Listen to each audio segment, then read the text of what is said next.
আসসালামু আলাইকুম ওয়া রাহমাতুল্লাহি ওয়া বারাকাতুহু। ব্রাদার ইসলাম, আশা করি আল্লাহর হুকুমে সকলে ভালো আছেন।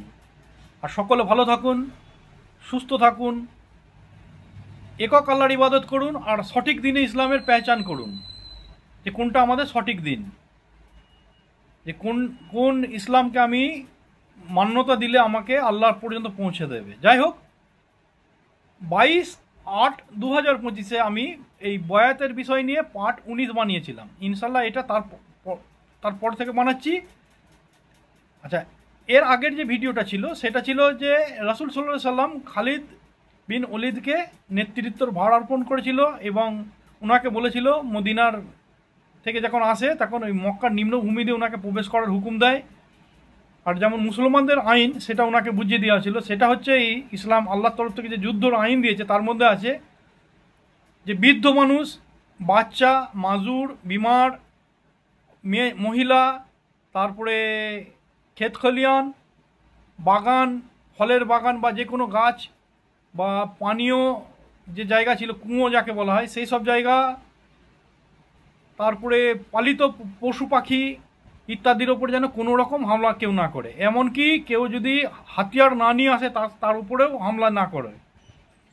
আর আগে থেকে হামলা করবে না। যদি সে তোমাকে প্রহার করে, প্রথম বার করে, তারপরে তুমি বার করবে। আর 1 নম্বর হচ্ছে, 2 নম্বর হচ্ছে তোমার সঙ্গে যদি কারোর সঙ্গে জাতি দুশ্মনী থাকে, কোনো রকম আগের দুশ্মন ছিল, তার উপরেও তুমি হামলা করবে না। যেহেতু তোমার কাছে সেনা আছে বলে তুমি তার ফায়দা তুলবে, সেরাম হয় না। সে যদি মারতে আসে সেই অবস্থাতে, তাহলে তুমি তার মানে ইয়ে করতে পারো, প্রতিকার করতে পারো। এরম বলে ছাড়া ছিল। তো এইবার হচ্ছে কি, এইটা মোটামুটি 4 দল পাঠানো ছিল। এক দলের নেতা ছিল হজরত জুবাইর রাদিয়াল্লাহু তাআলা আনহু। ওনার কাছে ছিল বর্মযুক্ত মানে সাহাবি। 2 নম্বর ছিল খালিদ বিন ওলীদ, ইনার হাতে একটা ঝান্ডা ছিল, ইনি একটা দল। 3 নম্বর দল হচ্ছে সদ রাদিয়াল্লাহু তাআলা আনহু, ওই আবু সুফিয়ান রাদিয়াল্লাহু তাআলা আনহুর সঙ্গে যে বচসার জন্য যে কথা কাটাকাটির কারণে ওনার কাছ থেকে নেতৃত্ব নিয়ে ওনার ছেলেকে দিয়েছিল, ইবনে সাদকে দেওয়া হয়েছিল, মানে সাদ রাদিয়াল্লাহু তাআলা আনহুর সন্তানকে দেওয়া হয়েছিল। চতুর্থ দলটা হচ্ছে রসুল সাল্লাল্লাহু আলাইহি সাল্লামের, তিনি একটা ছোট্ট দল নিয়ে যাচ্ছিলেন আর অনলি ফর আনসার সাহাবি ছিল। আর রসুল সাল্লাল্লাহু আলাইহি সাল্লাম সামনে ছিল, আর ওই মক্কার শুরুর রাস্তাতে, যেটা মেন রাস্তা, সেটা দিয়ে আসছিল। এই কারণে যদি কেউ হামলা করে তো রসুল সাল্লাল্লাহু আলাইহি সাল্লাম বলছে যে না, আমার ওপরে করুক, আমার অন্য কোনো সাহাবিদের ওপর যেন না করে। এরপর থেকে যেটা বলবো সেটা হচ্ছে বুখারী শরীফের হাদিস 3489, পেজ নম্বর হচ্ছে 554, 555। দ্বিতীয় একটা কিতাব হচ্ছে, তার নাম হচ্ছে কসাসুল আম্বিয়া, পেজ নম্বর 280। তৃতীয় নম্বর কিতাব হচ্ছে সিরাতুন নবী, পেজ নম্বর 301। এই 3টে বই থেকে এবার বলছি যে ওই দিন হজরত খালিদ বিন ওলীদ রাদিয়াল্লাহু তাআলা আনহু নিজের নেতৃত্ব নিয়ে যে কাফেলা নিয়ে মক্কায় প্রবেশ করছিল, আচমকা তার বাল্যবন্ধু, মুশরিক বাল্যবন্ধু ইকরামা একটি দক্ষ তীরান্দাজওয়ালা সেনা নিয়ে হামলা করে মুমিনদের উপর আচমকা। এতে মক্কার তরফ থেকে যখন আচমকা হামলায় বহুত মুমিন ঘায়েল হয়ে যায়, তীরবিদ্ধ হয়ে আছড়ে নিচেই পড়ে যায়, ঘোড়া থেকে পড়ে যায়, ঘোড়ার তীরবিদ্ধ হয়ে যায় এবং 2টো সাহাবি বফত হয়ে যায় ওইখানেই। একজনের নাম হচ্ছে হুবাইস বিন আত্তার, দ্বিতীয় জনের নাম হচ্ছে কুরাজ বিন জাবির ফহরি। এই 2 সাহাবি শহীদ হয়ে যায় ও বহুত মুমিন রক্তাক্ত অবস্থায় ঘায়েল হয়ে নিচেই পড়ে যায়। তো এই সব দেখে সকল ইয়েটা, কাফেলাটা স্তব্ধ হয়ে হয়ে আর কি দাঁড়িয়ে যায়। এই মুমিন সাহাবি দেখারে ঘায়েল দেখে ও শহীদ দেখে, বফত দেখে ফেলেছে যে খালিদ রাদিয়াল্লাহু তাআলা আনহু 2 রকম চিন্তায় ভেঙে পড়ে। 1 নম্বর চিন্তা হচ্ছে যে নিজ সাথীর রক্তাক্ত হালত দেখে, বা 2জন সাথী শহীদ হয়ে গেছে, বফত হয়ে গেছে। 3 নম্বরই হচ্ছে যে রসুল সাল্লাল্লাহু আলাইহি সাল্লাম বা সকল মুমিনরা জানতো যে খালিদ বিন ওলীদ ও ইকরামার গভীর আন্তরিক বন্ধুত্ব, বাল্যবন্ধু। তাই চিন্তা উনি চিন্তা করছে যে আমাকে যদি দেখে যে ক্লিয়ার আমার গায়ে একটাও তীর লাগেনি আর বাকি আমার সাথীগুলোর এরম অবস্থা হয়েছে, আমি সামনে ছিলাম, আমার কিছু হয়নি, যদি রসুল সাল্লাহ সাল্লাম এরম সওয়াল করে তাহলে আমি কি জবাব দেবো? বা মুসলমানরা যদি আমাকে প্রশ্ন করে যে তোমায় কেন লাগেনি, তাহলে আমি কি জবাব দেবো? এই দুটো চিন্তাতে খুবই উনি আর কি ভেঙে পড়েন। তারপরে মোর্চা সামলে নেয় সময় মতো, দিয়ে শুরু করে মুশরিকদের ওপর বার করা। তো তিনি জানেন যে মক্কার কোন গলি কোন কোনা খবর, বা ভালোভাবে জানতেন যে কোথায় কাকে গেলে পাবো, বা কে কোথায় পালাতে পারে, কোথায় লুকোতে পারে, বা কে বেশি ইসলামদ্রোহী, কে ইসলামের শত্রু দুশ্মন, এইগুলো তাকে কোথায় গেলে পাওয়া যাবে চিহ্নিত করে করে জাহান্নামে পাঠাচ্ছিল এক একজনকে। তো শত্রু দলের মোটামুটি হাদিস এসছে যে 13 বা 14, কোনোটাতে এসে 13টা, কোনোটাতে 14টা শত্রুকে ইনি একাই জাহান্নামবাসী করে দিয়েছে, রাস্তায় মেরে কেটে ফেলে দিয়েছে। তারপরে ওনার যে সাথীগুলো যারা সুস্থ ছিল তারা তো লড়ছেই একদম। যে কেউ এই অবস্থা দেখে দুশ্মন বাহিনী ছত্রভঙ্গ হয়ে পালিয়ে যায়, কেউ মক্কার বাইরে চলে যায়, কেউ পাহাড়ের আড়ালে গেলে লুকোয়, কেউ জঙ্গলে লুকোয়, কেউ ঘরে যেখানে পেরেছে সেখানে আত্মগোপন করে দিয়েছে।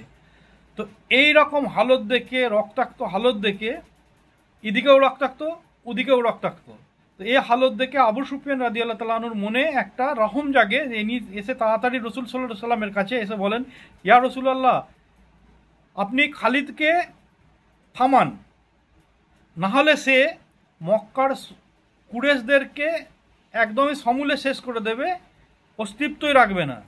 এই কথা শুনে রসুল সাল্লাল্লাহু আলাইহি সাল্লাম খালিদকে ডাক করান, খালিদ রাদিয়াল্লাহু তাআলা আনহুকে ডাক করান। তো খালিদ রাদিয়াল্লাহু তাআলা আনহু এলে রাসূল সাল্লাল্লাহু আলাইহি সাল্লাম তিনাকে কৈফিয়ত জারি করেন যে এ কী অবস্থা দেখছি। তখন খালিদ রাদিয়াল্লাহু তাআলা আনহু বলেন যে ইয়া রাসূলুল্লাহ, ওই মুশরিক ইকরামা আগে আমার কাফেলায় হামলা করেছে, এতে আমার 2 সাথী আর কি ওয়াফাত হয়ে গেছে, যারা শহীদ হয়ে গেছে, আর বাকি বহু সাথী ঘায়েল হয়ে আছে, কারো হাত, কারো পা, কারো বুকে, মানে বহু সাহাবী এবং আমাদের মানে যুদ্ধের যে পশু ছিল, ঘোড়া বলুন উট বলুন, তারাও ঘায়েল হয়ে গেছে।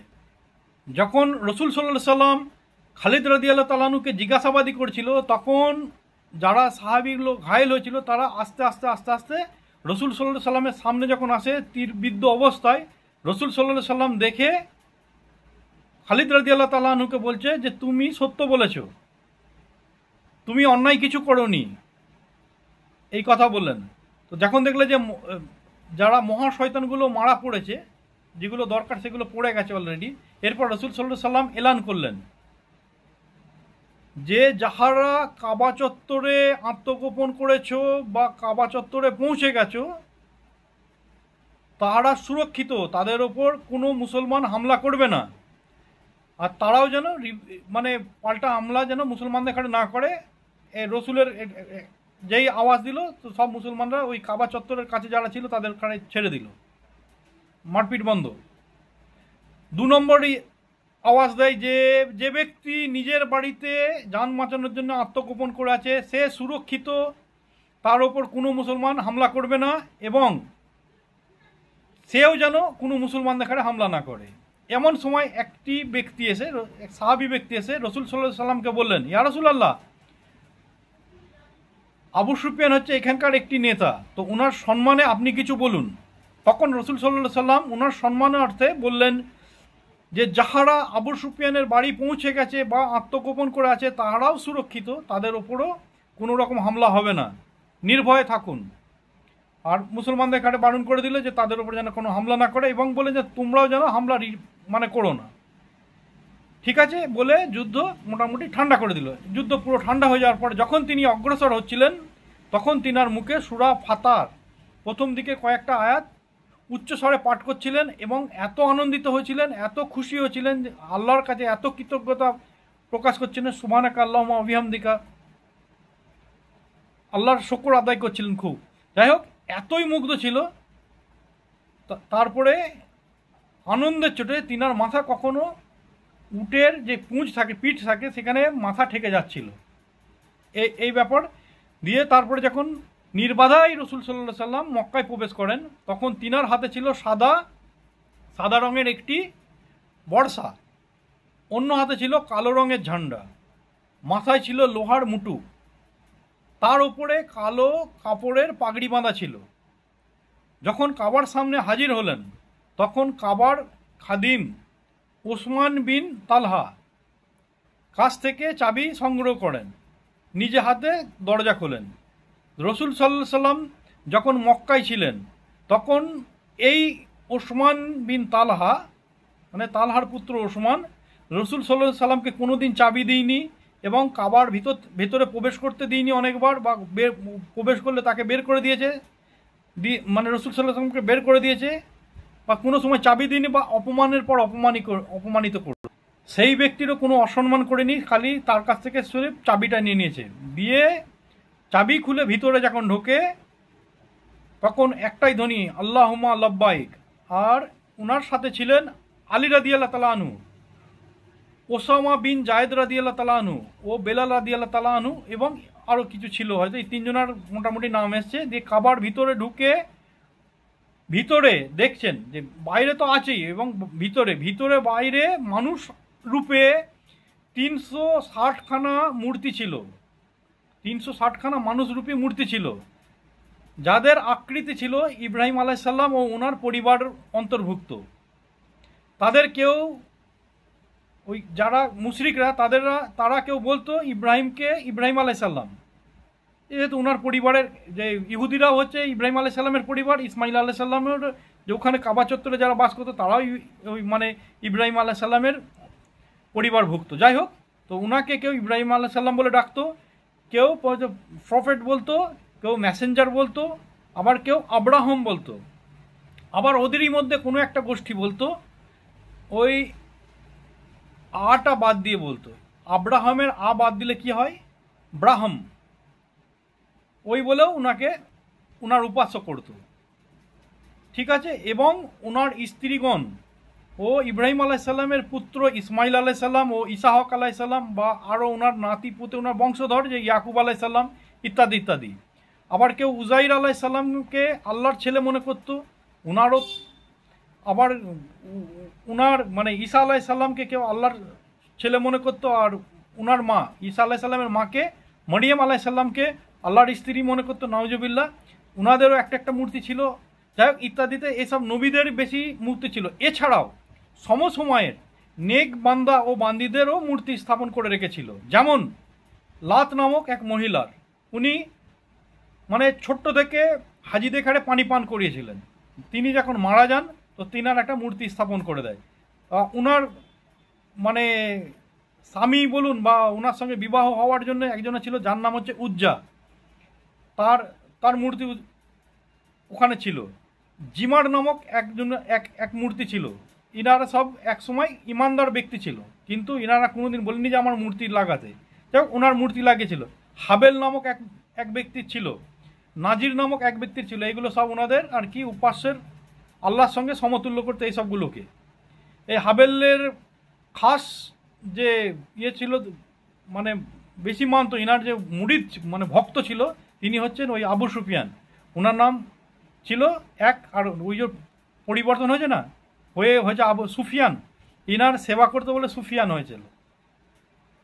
যাই হোক, এতে মোট 360খানা মূর্তি ছিল ওই চত্বরের ভিতর। বেশিরভাগই ছিল ইব্রাহিম আলাইহিস সালামের পরিবার থেকে। বলা হলো যে রসুল সাল্লাল্লাহু আলাইহি সাল্লাম দেখলেন যে ইব্রাহিম আলাইহিস সালাম ও ইসমাইল আলাইহিস সালামের দুটো মূর্তি আছে বড় বড় ধরনের, তো তাদের হাতে বাঁশের তীর ধনুক দেওয়া আছে, লাগানো ছিল।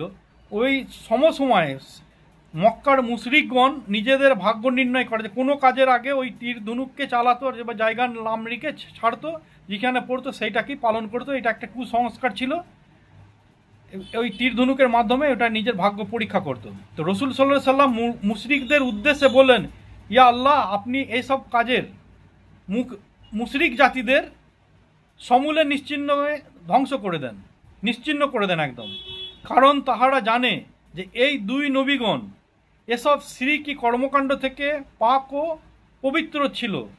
এরা দুজনাই নবী প্লাস রসুল ছিলেন।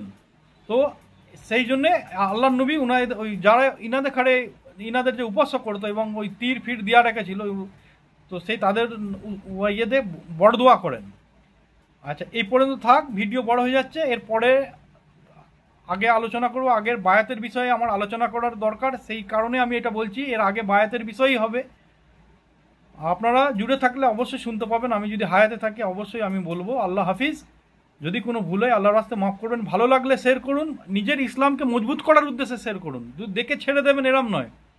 একটা নতুন ধরনের যদি কিছু এর মধ্যে পান, আপনার মধ্যে যদি মানে আনন্দ লাগে বা আনন্দ যদি মনে করেন যে এটা সততা আছে এর মধ্যে, তাহলে আপনি আল্লাহর রাস্তায় ছাড়ুন, সামনে ব্যক্তি দেখারে যেন তারা মজবুত হতে পারে। আর কি বলবো বলুন, ইসলামের ওয়াস্তে করুন। যদি ভালো লাগে একটা লাইক দেবেন। আল্লাহ হাফিজ। আর অপেক্ষা করুন।